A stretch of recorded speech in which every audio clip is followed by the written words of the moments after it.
Pues vamos a comenzar.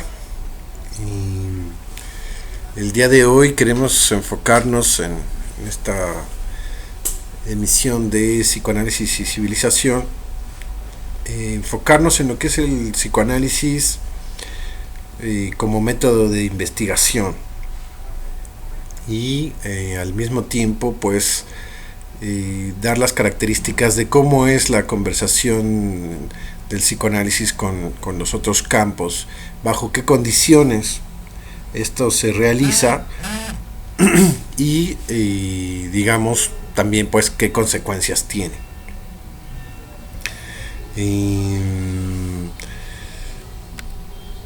Por ejemplo, una de las consecuencias es unas muy famosas. El psicoanálisis no puede ser una cosmovisión, el psicoanálisis no puede ser una religión, el psicoanálisis no puede ser una filosofía. Finalmente, el psicoanálisis no lo puede ser porque no hace, digamos que complicidad. El psicoanálisis no hace complicidad con ningún otro discurso. En ese sentido, la conversación y la relación que hace el psicoanálisis con los otros campos siempre es una conversación a partir de esa diferencia fundamental. El psicoanálisis no hace serie con nadie más. Y justo esa característica del psicoanálisis es la que a través de un proceso analítico se implica y se produce en cada uno de los sujetos que se psicoanalizan o que entran a un proceso analítico. Sabemos que el resultado final de esto será la imposibilidad de hacer complicidad o de hacer serie con los demás. ¿Y esto qué consecuencias tiene, digamos, en el panorama actual? En el panorama actual tiene una consecuencia directa de que el psicoanálisis no puede pensar lo que estamos viviendo fiándose, digamos, de lo que dice la religión o de lo que dice el discurso cientificista o de lo que dice el discurso político. Y como herramienta, como práctica fundamental para lograr esto, pues tiene el proceso psicoanalítico mismo, en donde en este caso pues se trata de ver cómo cada uno de los sujetos va experimentando el discurso del otro y los mandamientos en ese sentido del otro. Ejemplo, el de quédate en casa, ¿no?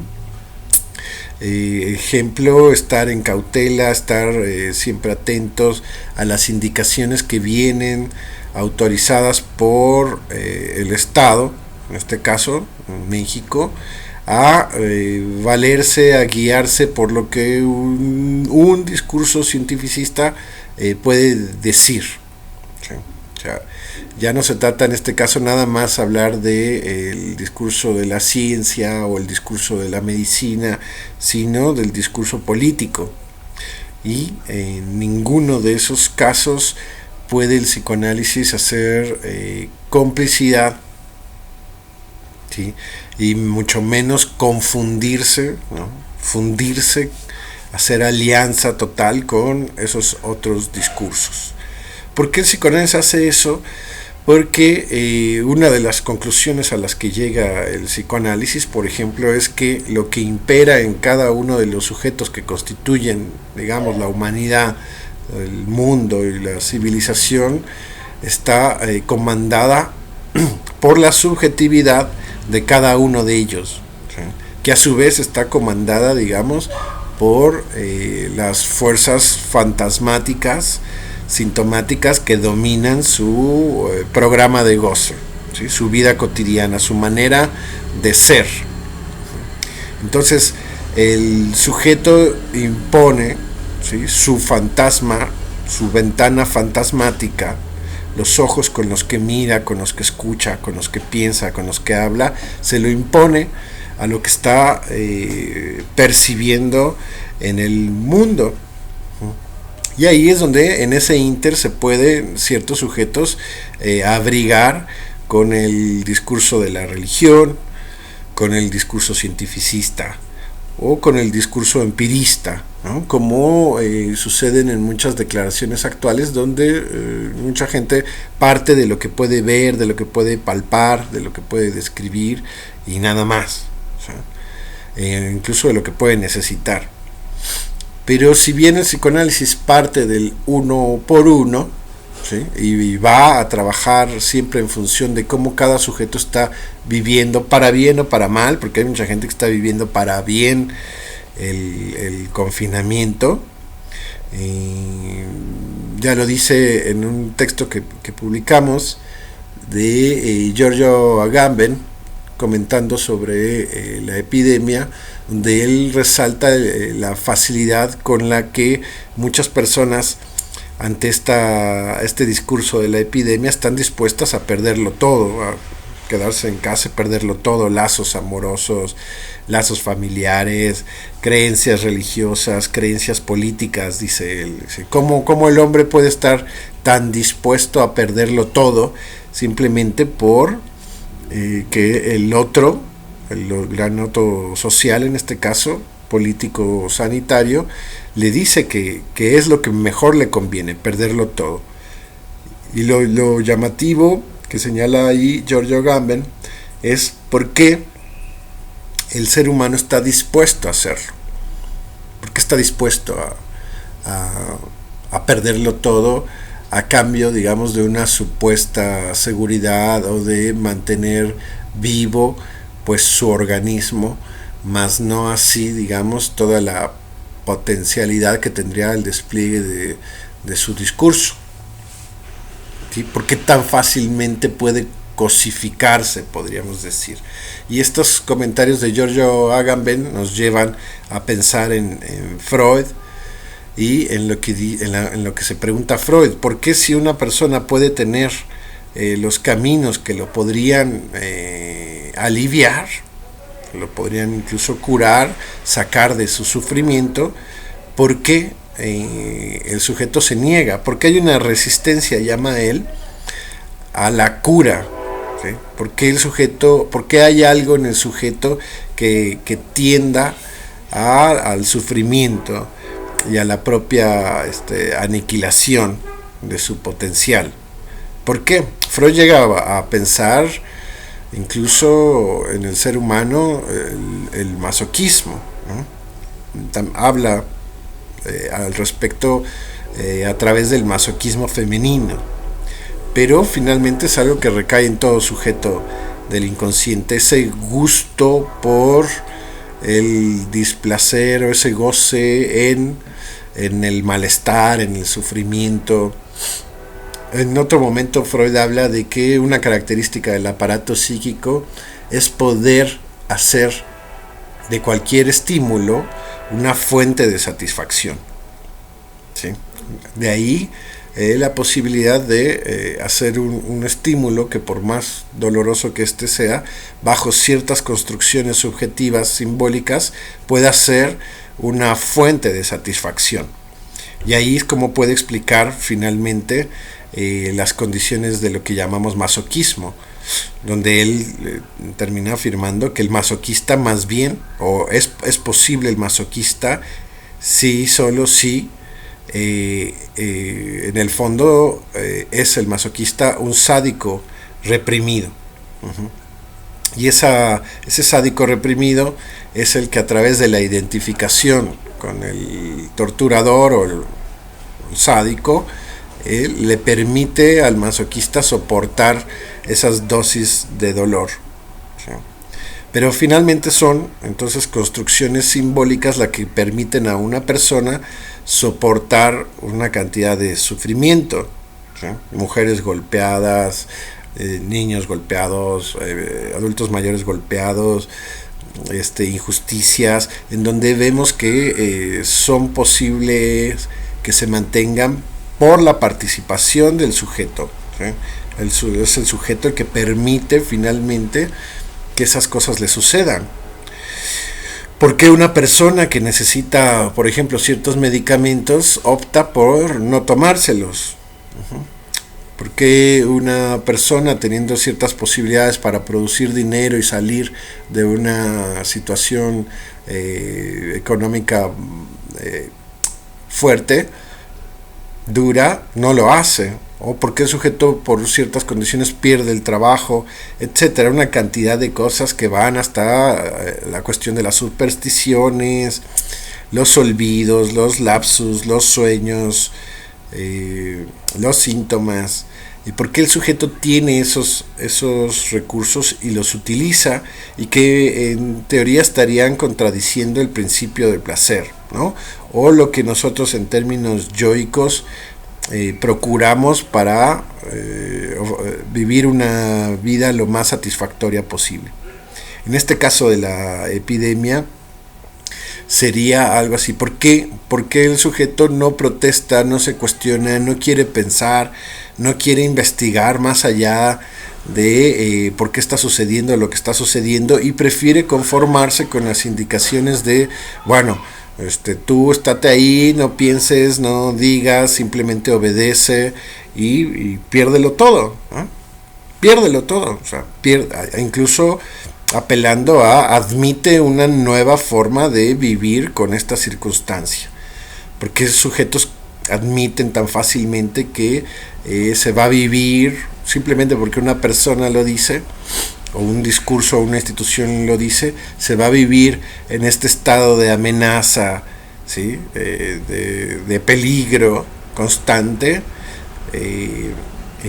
durante años. Se habla de 2 años, por ejemplo, y la pregunta es por qué el sujeto admite esa mala noticia sin cuestionarla, por qué la admite como válida, por qué no puede desconfiar de eso.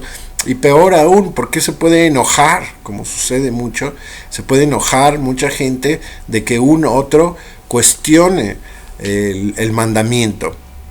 Los mandamientos que ustedes conocen, pero en particular estos mandamientos que implican el perder la vida cotidiana de la sociedad hasta el momento actual. ¿Por qué lo aceptan tan fácil? ¿Qué no lo lógico sería defenderlo? ¿Resistirse al menos? ¿Por qué lo pueden admitir tan fácilmente? Incluso, ¿por qué no? Pensando en la probabilidad de que esos cálculos fallen, sean erróneos, etcétera, ¿por qué incluso velan eso? ¿Por qué lo dan como si fuera una verdad divina, ¿no? La palabra de Dios encarnada, una verdad absoluta, tipo escritura de la Biblia que se está cumpliendo en estos momentos, ¿no? Y junto con eso puedes validar entonces la existencia de Dios. En este caso ya no se habla mucho de Dios, menos no tanto públicamente, pero sí individualmente mucha gente habla de Dios y del Apocalipsis. Pero sí hablan de darle consistencia al discurso de la ciencia, que es como la nueva religión, ¿no? Como si fuera infalible, ¿no? Estos cálculos científicos, o fueran infalibles y súper bien intencionados las decisiones políticas que llevan a los estados y a los gobiernos a tomar ciertas medidas, ¿no? ¿Por qué? Lo interesante sería ver por qué. Y bajo el método de investigación psicoanalítico sería obligado para nosotros no poder, nosotros estamos obligados, los psicoanalistas, en lo que estamos analizando, a localizar los principios básicos del psicoanálisis en aquello que estamos estudiando. Por ejemplo, el factor de las pulsiones de vida, las pulsiones de muerte, el factor de la represión, los destinos de pulsión, ¿sí? Las formaciones reactivas, la vuelta hacia lo contrario, la vuelta hacia la persona propia, el factor del ideal del yo, ¿sí? El factor del super yo, en los fenómenos que estemos encontrando, sobre todo si se trata de fenómenos en donde está implicado varios hombres, o en el peor de los casos en donde esté implicado, por ejemplo, un científico en su laboratorio, en su microscopio. Tenemos que ver cómo funcionan estos factores dentro de ese científico que está en su laboratorio y cómo esos factores, esas ideas van a repercutir en las conclusiones a las que él llegue. Pensar que la Tierra es redonda, ¿sí? El pensar que el planeta es el centro del universo, o pensar que el mundo está invadido por un virus casi extraterrestre, etcétera, etcétera. Sí, esas versiones oficiales del mundo, nosotros los psicoanalistas tendríamos que analizarlas pensando todos estos elementos del funcionamiento del aparato psíquico, de la subjetividad, en el sujeto en turno, ya sea el paciente que tenemos en el consultorio, o ya sea el personaje histórico o político en turno que estemos analizando. No podemos suponer, por ejemplo, que exista un sujeto exento de las implicaciones fantasmáticas y sintomáticas que tiene el hecho de tener un lenguaje, de ser un sujeto hablante. El simple hecho de ser un sujeto hablante nos obliga entonces a pensar a este sujeto castrado, barrado, ¿sí?, con las consecuencias y las implicaciones que tiene el transmutarse de ser un sujeto estrictamente biológico a ahora ser un sujeto hablante. Esas transformaciones las debemos de suponer en cualquier sujeto hablante de la historia de la humanidad, del presente o del futuro. Y junto con eso, pues entonces las cuestiones de agresividad, de violencia, del narcisismo, ¿sí?, de ilusiones, de delirios, por ejemplo, de cuestiones estrictamente ficcionales, de cosas que pertenecen a la lógica del pensamiento onírico, etcétera. Ya nosotros tenemos más elementos como pensar las inhibiciones, los síntomas, la angustia de cada uno de ellos, y así, ¿no? Es una labor que le corresponde al psicoanálisis y a los psicoanalistas. No podemos pedírsela que la ejerzan los científicos o los historiadores o los biólogos, ¿sí?, o los matemáticos, porque a ellos no les compete. Ellos tienen derecho a no saber nada de sus fantasmas, de la relación que tienen sus fantasmas con sus dichos y con las consecuencias de sus dichos. ¿Sí? El matemático tiene derecho a pensar que el universo está hecho de números. El religioso tiene todo el derecho de pensar de que lo que vivimos en la actualidad es una voluntad de Dios, por ejemplo, y que tiene entonces todo un propósito de examinar el sentimiento de culpa, los pecados que cada uno ha tenido, etcétera, hasta llegar a admitir plenamente y a sentir plenamente que se trata, por ejemplo, del apocalipsis, ¿sí? Pero el psicoanalista no tiene derecho a eso. Perdón, pero el psicoanalista, si lo es, no tiene derecho, o sea, a hablar libremente sin reflexionar sobre la incidencia de sus propios fantasmas, de la sintomatología propia, ¿sí?, emanada de su historia, ¿sí?, como directamente implicada en lo que dice, en lo que hace y en lo que escucha. Todos tienen derecho a eso, menos los psicoanalistas. O sea, todos los otros campos tienen derecho a eso, menos el psicoanálisis. De ahí la gran importancia, la gran relevancia de dar un lugar, de tener un lugar para el psicoanálisis y los psicoanalistas que bajo esas condiciones puedan interpretar y reflexionar sobre lo que está, a investigar sobre lo que está sucediendo en la actualidad, más allá de sus consultorios. Por supuesto que están todavía más obligados a hacerlo en sus consultorios, pero también están obligados a hacerlo en su conversación con la civilización, ¿sí? Es a los psicoanalistas a los que se les exige esta función, ¿sí? Y ya los demás, los que quieran ayudarse, valerse de la orientación psicoanalítica en el grado que ellos quieran, bueno, adelante, todos son bienvenidos, ¿no? El psicoanálisis es para todos, dice Freud, aunque no todos son para el psicoanálisis. Pero el psicoanálisis, si existe ahora y si los psicoanalistas lo hacen valer, tienen que hacerlo con esas condiciones. No pueden coquetear, en términos estrictos, no pueden coquetear con el soy medio psicoanalista y medio médico. Soy medio psicoanalista y medio cientificista, medio psicoanalista y medio matemático. No puedes hacer complicidades con eso.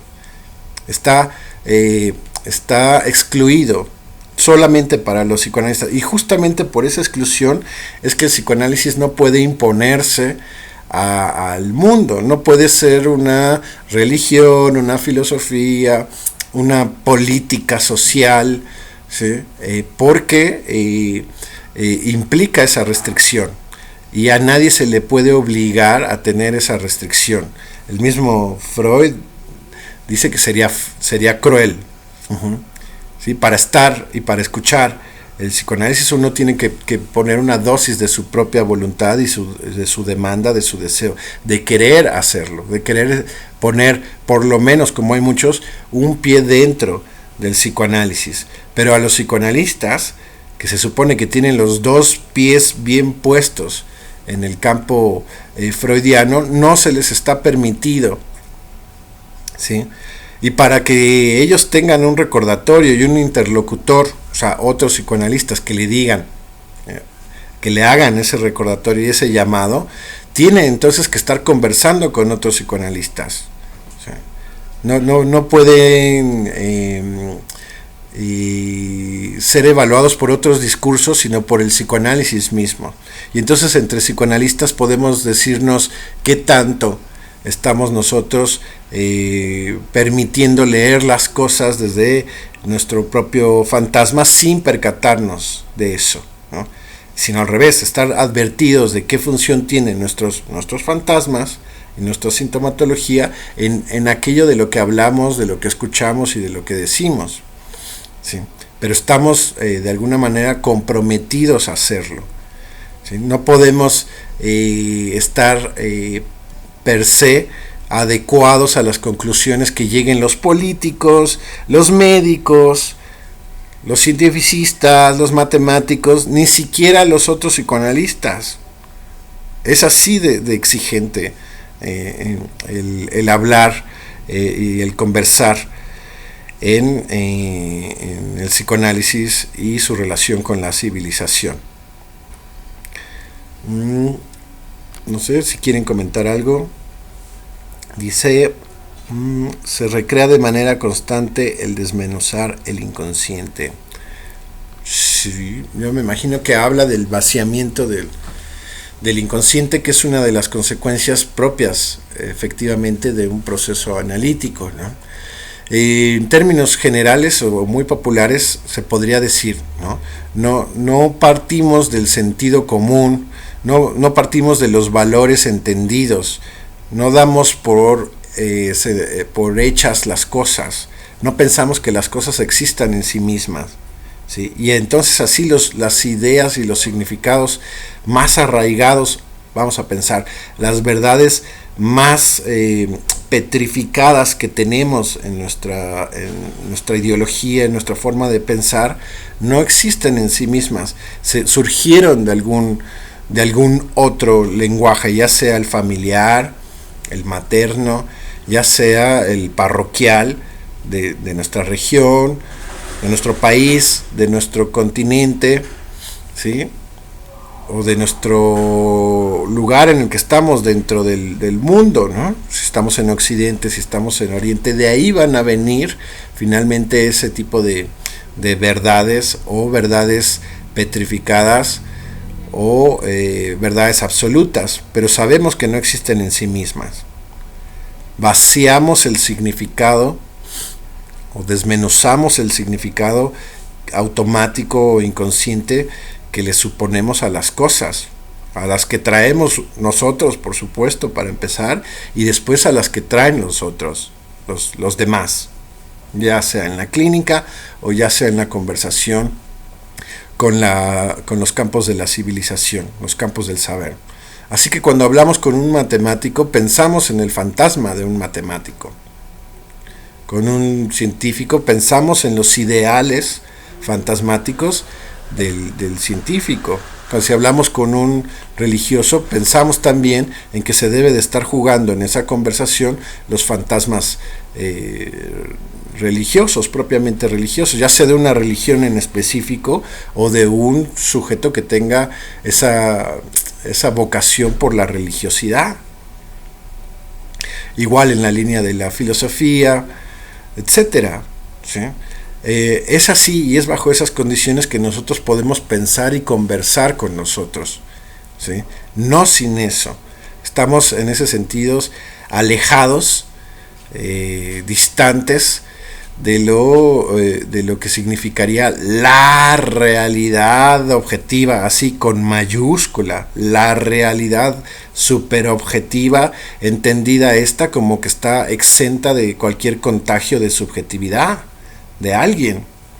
El colmo es que ciertos científicos o cierta parte del discurso cientificista, al presentarse o al jactarse de tener la realidad objetiva en su mano, se le olvida su propia subjetividad, ¿sí? En ese esfuerzo por elevar una especie de verdad que implique la realidad objetiva, y que teniéndola él en su mano, ahora la va a comunicar con los demás, como ahora sucede todos los días en México a las 7 de la noche, ¿sí?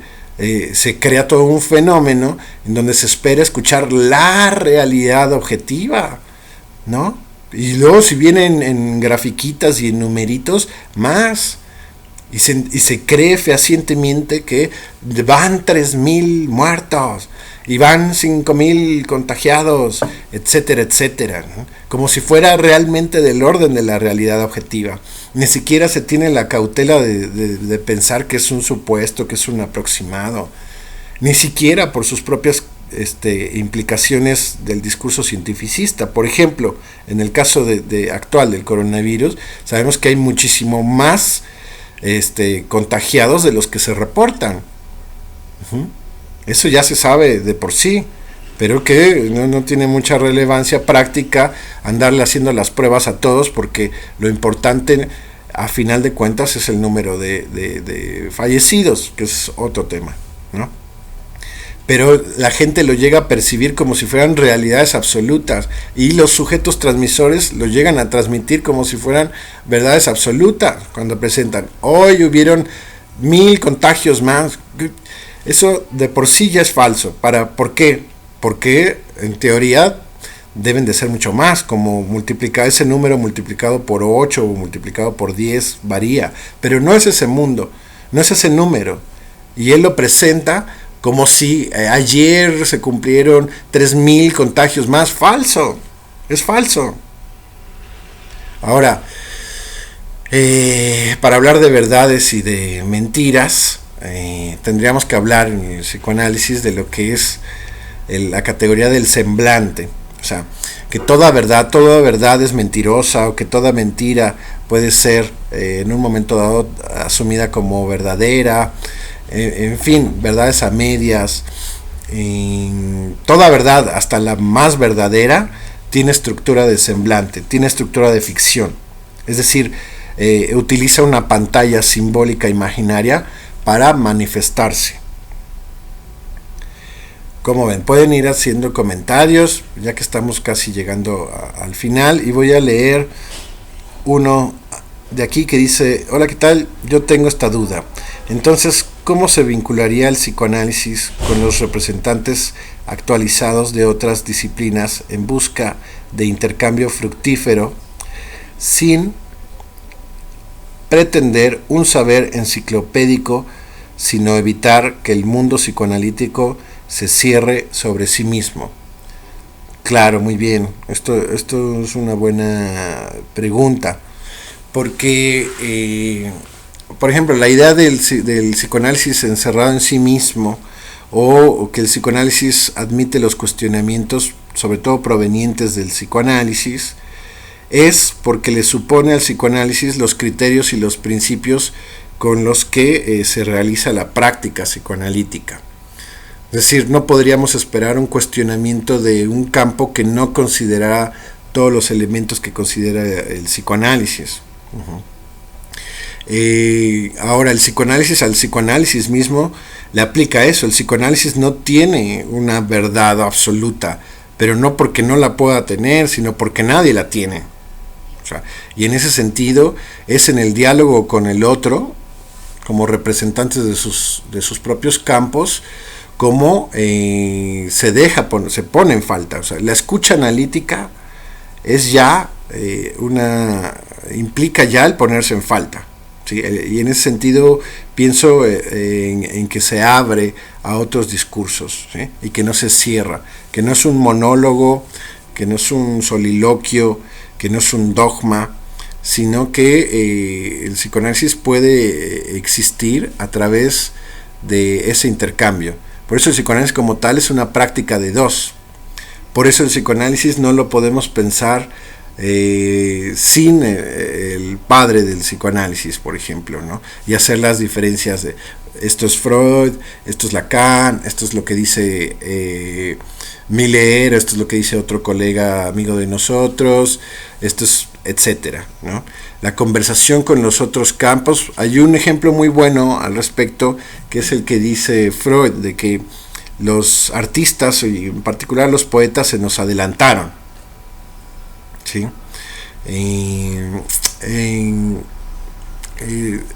Hay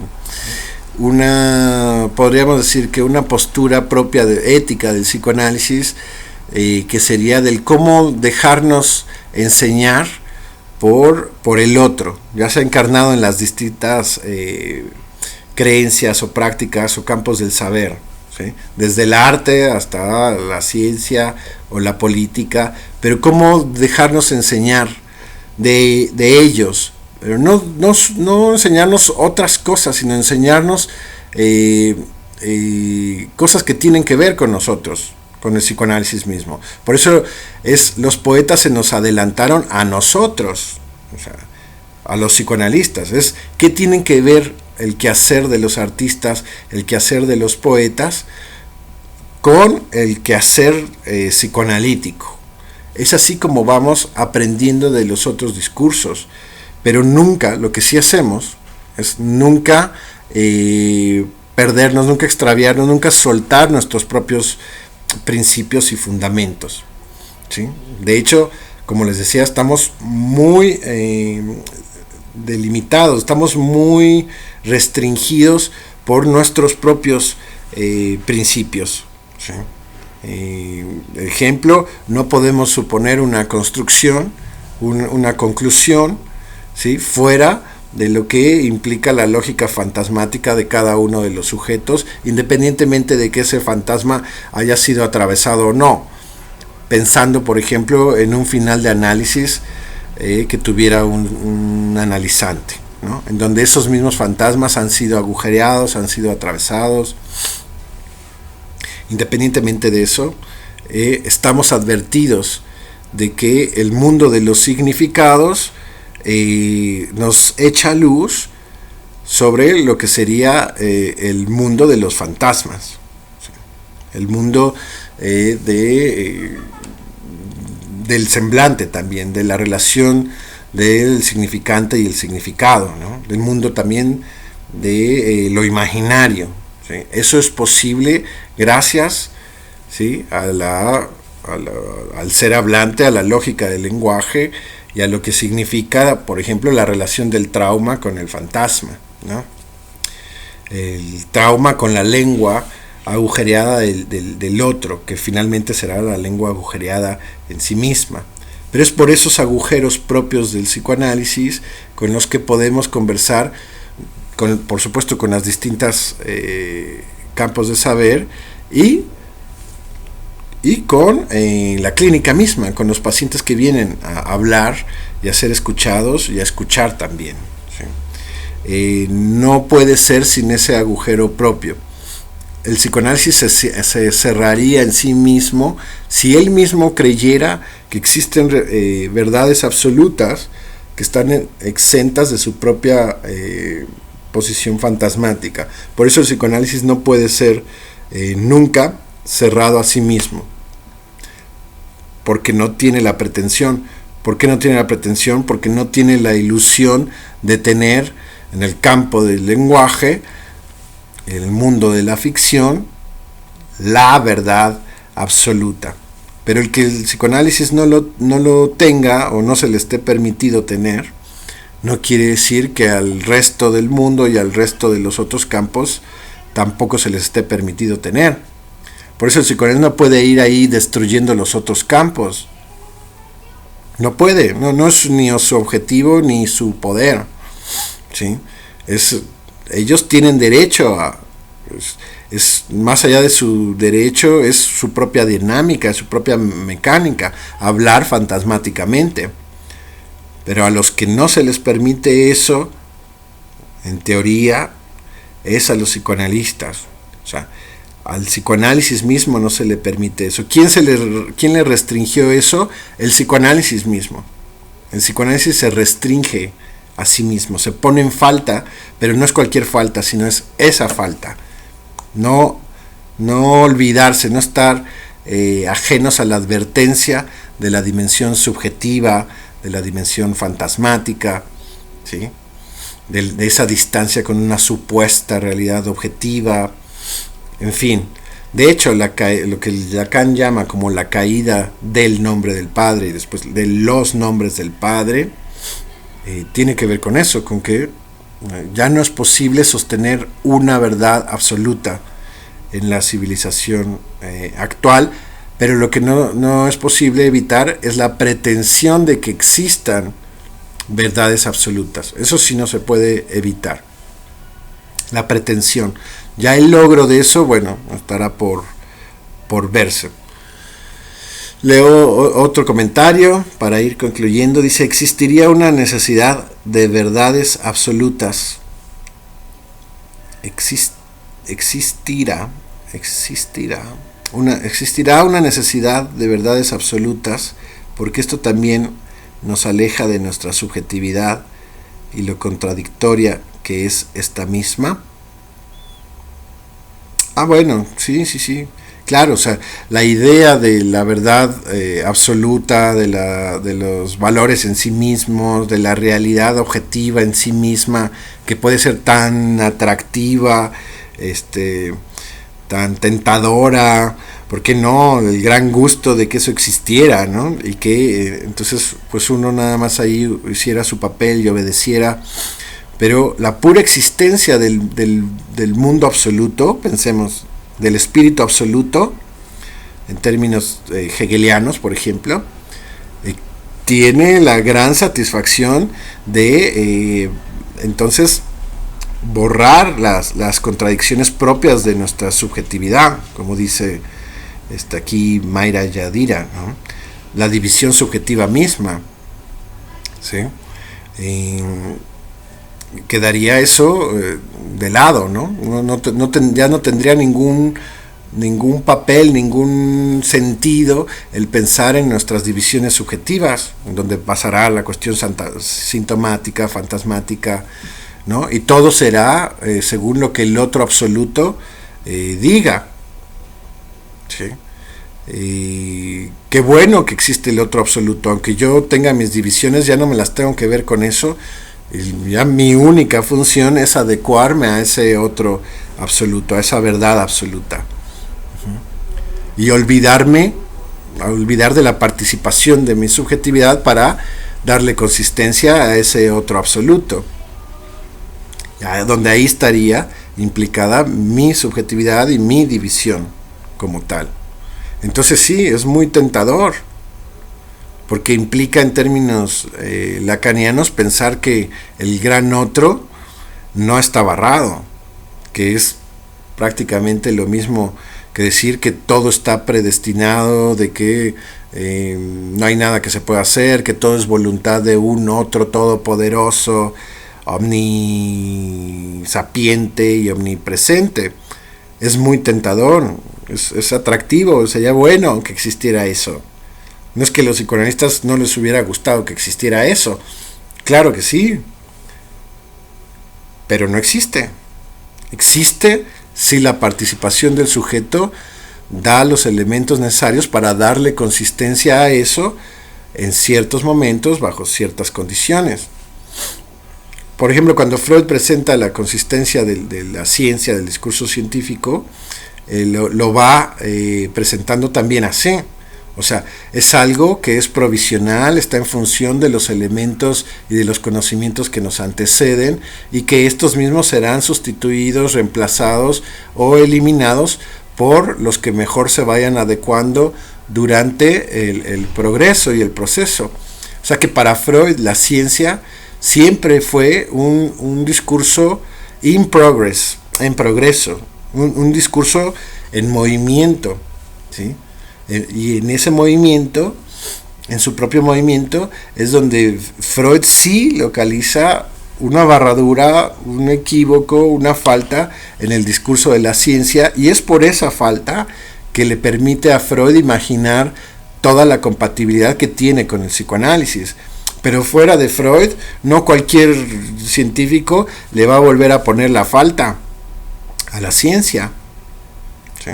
Y muchos científicos, por sus propios fantasmas e ilusiones, al revés, piensan que es a través del discurso científico que se elimina la falta propia de la subjetividad. Pero curiosamente olvidándose que ellos mismos, los científicos, ya son sujetos, ya están en falta, ¿sí? Y justo algo que hacen con esa falta es creer en un discurso que promete la verdad absoluta o el poder absoluto, ¿sí? El saber completo. Y insisto, pueden creerlo, pueden intentarlo. El que no puede hacerlo es el psicoanálisis, aunque tenga una relación tan amistosa y tan amorosa como tenía Freud con la ciencia que él creía, con la que él se comprometió. Pero esa con la que Freud se comprometió sí estaba en falta, sí era una ciencia que estaba en su propio movimiento, en su work in progress.